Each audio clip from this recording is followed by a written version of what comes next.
Assalamualaikum warahmatullahi wabarakatuh. Pada saat ini saya akan menjelaskan tentang apa itu program kreativitas mahasiswa.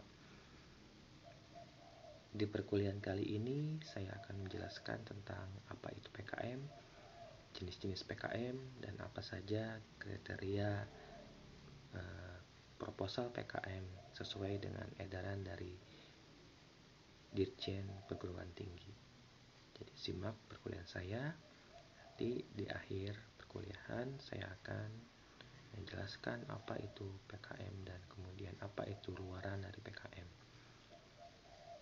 Baiklah, kita mulai untuk kegiatan pembelajaran pada kali ini.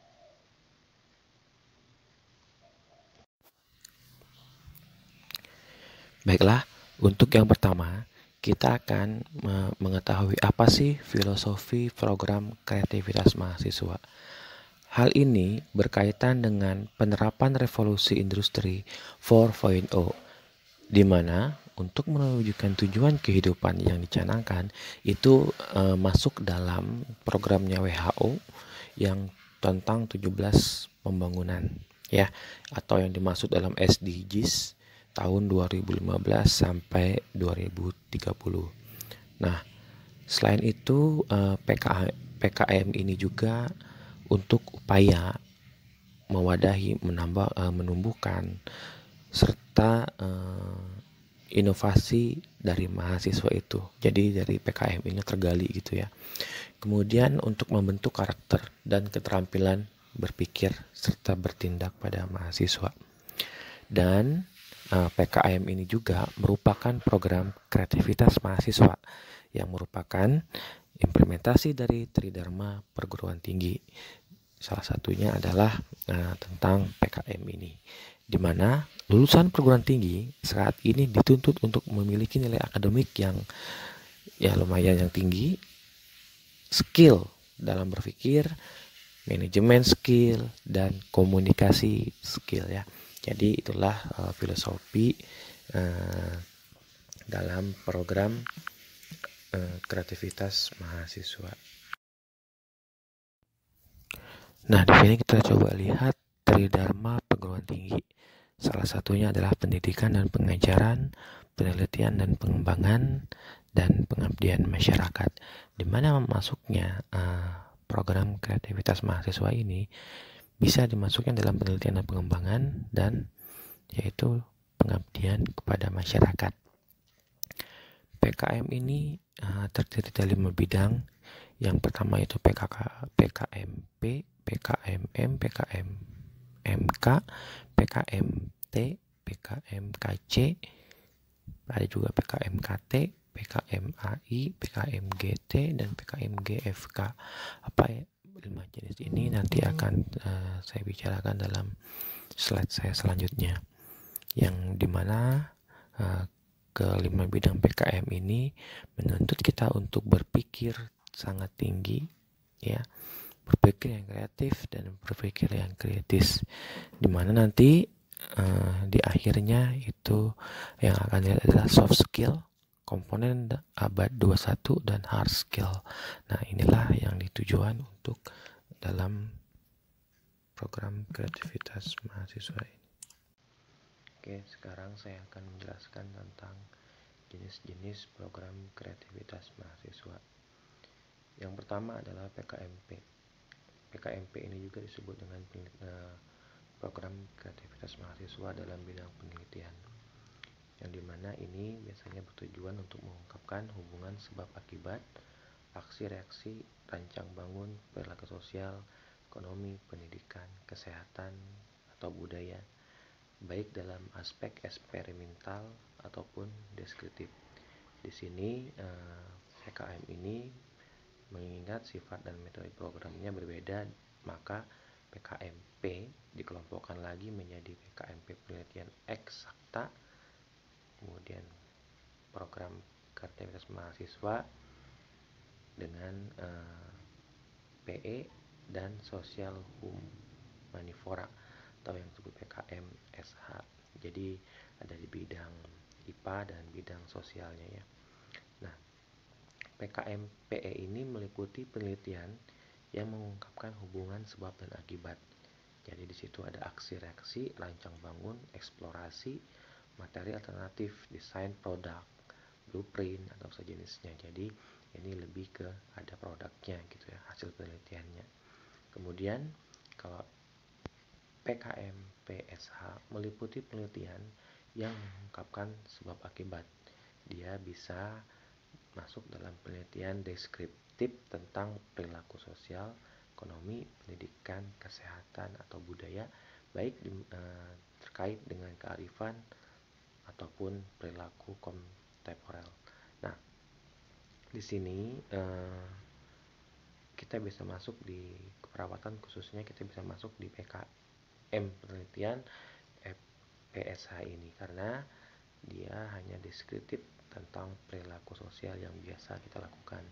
Cuma karena tingkat 2 ini belum belajar tentang konsep penelitian, maka PKMP penelitian ini sebaiknya ditunda dulu. Nanti coba kita lihat dalam jenis PKM berikutnya. Nah, selanjutnya adalah PKMK. Nah, ini yang disebut dengan kewirausahaan ya. Jadi bertujuan untuk menumbuhkan pemahaman dan keterampilan mahasiswa dalam menghasilkan komunitas unik serta merintis kewirausahaan yang berorientasi pada profit. Namun dalam hal ini PKMK lebih mengutamakan keunikan dan kemanfaatan. Seperti saat ini yang lolos itu adalah salah satunya tentang inovasi yang dilakukan tentang celana dengan kantong urin ya. Nah, di sini ada keunikan di situ dan komunitas yang dilakukannya. Misalkan dalam kantong urin tersebut dimasukkan ke dalam celana dan celananya udah dimodifikasi sedemikian rupa. Jadi itu menambah tentang kreativitasnya dalam membuat celana dengan kantong urinnya. Kemudian PKMM. Nah, di sini adalah pengabdian masyarakat di sini. Jadi PKM ini bertujuan untuk menumbuhkan empati mahasiswa kepada persoalan yang dihadapi masyarakat melalui penerapan iptek kampus yang menjadi solusi yang tepat bagi persoalan atau kebutuhan masyarakat yang tidak berorientasi pada profit. Bedanya tadi dengan PKM yang sebelumnya yaitu dia ada profitnya, keuntungannya. Tapi kalau yang namanya pengabdian masyarakat ini memang murni kita mengabdikan diri kepada masyarakat gitu ya. Seperti saat ini misalnya lagi COVID, kita mau berinovasi apa terhadap pengabdian masyarakatnya. Selanjutnya adalah PKMT ataupun teknologi. Ini bertujuan untuk membuka wawasan iptek mahasiswa terhadap persoalan yang dihadapi dunia, baik itu dunia usaha sampai perluasan dunia besar ya, ataupun masyarakat yang berorientasi pada profit seperti bidan yang memiliki klinik bersalin, petani nelayan, pedagang, jamu gendong, tukang becak dan lain-lain. Ataupun di sini kita juga bisa misalkan tentang keperawatan, kita mau berinovasi teknologi apa, misalkan dalam mendukung untuk home care keperawatan dibutuhkannya teknologi ya, salah satunya mungkin aplikasi apa gitu kan, misalkan layanan klinik keliling atau apa dalam bentuk aplikasi. Nah, itu juga bisa memanfaatkan dalam teknologi. Nah, kemudian ada PKMKC atau yang disebut Karsa Cipta. Ini bertujuan untuk meningkatkan atau membentuk kemampuan mahasiswa untuk mengkreasikan sesuatu yang baru dan fungsional ataupun dasar karsa dan nalarnya. Karsa cipta tersebut bisa saja belum memberikan kemanfaatan langsung bagi orang lain. Tapi PKM KC ini tidak meniru produk existing baik di dalam maupun di luar negeri ya, kecuali memodifikasinya. Jadi ini yang tujuan untuk dilakukannya PKM KC ya, Cipta Karsa. Kemudian ada disebut PKM artikel ilmiah. Ini bertujuan untuk memberikan mahasiswa menghasilkan karya tulis ilmiah. Merupakan program penulisan artikel yang bersumber dari hasil PKM X pengusul ataupun kegiatan akademik lainnya dalam bidang pendidikan, penelitian ataupun pengabdian masyarakat. Nah, selanjutnya ada juga yang disebut dengan PKM GT ataupun gagasan tertulis. PKM ini bertujuan untuk meningkatkan daya imajinasi mahasiswa dalam merespon tantangan zaman. Oleh karena itu, PKM ini berupa konsep perubahan ataupun pengembangan dari berbagai aspek kebangsaan. PKM GT itu bersifat futuristik jangka panjang tetapi berpotensi untuk direalisasikan. Kemudian ada juga disebut PKM GFK, ya, gagasan futuristik konstruktif. PKM ini bertujuan untuk memotivasi partisipasi mahasiswa dalam mengelola imajinasi, persepsi, dan lain-lainnya, memikirkan tata kelola yang futuristik namun konstruktif sebagai upaya pencapaian tujuan SDGs di Indonesia maupun solusi keprihatinan pada bangsa Indonesia. Ya. Nah, ini dia ada beberapa, coba kita lihat di samping slide saya. Ada beberapa kriteria PKM. Misalkan saya contohkan PKMP, inti kegiatannya pengamatan mendalam berbasis iptek untuk mengungkapkan informasi baru. Kriteria keilmuan sesuai bidang ilmu, ya. Pendidikan diploma S1, anggota 5 orang. Pendanaan 5 sampai 12 juta. Ya. Luarannya adalah laporan akhir, artikel ilmiah ataupun produk program. Nah, jadi ini bukan dosen yang melaksanakan penelitiannya ya, tapi ini murni mahasiswa ya. Terdiri dari 3 orang. Nah, coba kita lihat PKMK. Ini sering itu ya ataupun lolos dalam program ini, terutama Stikers Ahmad Yani tahun kemarin itu yang lolosnya 2 orang ya, lumayan itu dalam PKM, format PKMK semua ya, yaitu diploma S1 ya syaratnya 3 sampai 5 orang sampai 12 juta. Jadi semua ini hampir yang paling tinggi itu PKM kewirausahaan sampai 12 juta ya. Nah, dari tiap-tiap ini nanti teman-teman bisa baca di slide saya. Itu adalah laporan luaran dari tujuan PKM-nya itu adalah laporan kemajuan, laporan akhir, artikel ataupun hasil produk ya. Kalau PKM kewirausahaan itu ada laporan kemajuan, laporan akhir, artikel, kemudian produk usahanya apa. Jadi harus muncul di situ ya tabelnya. Nah, ini contoh-contoh program PKMM ya. Ya, banyak sekali contohnya. Ini PKMP, contoh yang PKMP misalkan judulnya fortifikasi ekstrak kulit jeruk Bali pada susu tinggi kalsium. Nah, jadi ini penelitian ya. Ya, itulah banyak contohnya. Kita lihat klaster perguruan tinggi bidang PKM. Jumlah proposal PKM maksimal, lihat tuh. PKM 5 bidang. Klaster 1, 2, 3, 4. Nah, kalau misalkan Stikers General Ahmad Yani Cimahi itu masuknya klaster 4. Lihat PKM-nya masuknya 100 tuh. Banyak banget ya. Oke. Dimana nanti yang menang ataupun yang terpilih itu nanti masuk ke PIMNAS ya, Pekan Ilmiah Nasional ya. Gimana coba kita lihat strategi menuju PIMNAS ini. Yang pertama, kita pelaksanaan PKM-nya yang baik, detail perancangannya, implementasinya sesuai proposal, dokumentasinya ada logbook, laporan kemajuan, laporan akhir, artikel gitu ya. Outputnya apa? Outputnya yang pertama kreativitas, kemudian publikasi artikel ilmiah. Strategi proposal PKM untuk didanai itu harus seperti apa? Proposal harus sesuai dengan panduan PKM terbaru yang sekarang adalah yang 2020. Nanti akan saya share teman-teman. Pemilihan topik dan kreativitas PKM. Bimbingan dengan dosen. Nah, teman-teman ingat di sini dosen hanya sebagai pembimbing ya, untuk menentukan ataupun membuka ataupun sebagai tempat untuk berdiskusi. Tapi pelaksanaannya itu murni dari mahasiswa.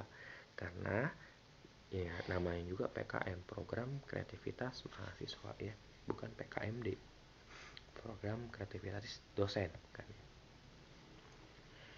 Kita lihat evaluasi daring tahap 1 dilakukan review oleh Dirjen Belmawa dengan menitik beratkan pada aspek-aspek berikut. Pertama, kesesuaian persyaratan yang wajib seperti tanggal, bulan, tahun, proposal, tanda tangan pengusul dosen pendamping, ya terus ada cap lembaga, cap perguruan tinggi, biodata yang ditandatangani, jumlah dan nomor halaman, surat pernyataan ketua pelaksana ataupun mitra, nah itu ya, nama tidak boleh disingkat dan lain-lain. Ya. B, kesesuaian format proposal dan penulisan dengan pedoman PKM yang berlaku. C, kesesuaian program yang diajukan dalam bidang PKM yang dipilih. D, tingkat kreativitas proposal yang terdiri dari aspek keterulangan topik ataupun bobot dan tantangan intelektual. Itulah yang nanti yang menjadikan kategorinya ya, yang harus memang mutlak dipenuhi oleh kita. Nah, sistematika penulisan proposalnya ditulis di A4 ya.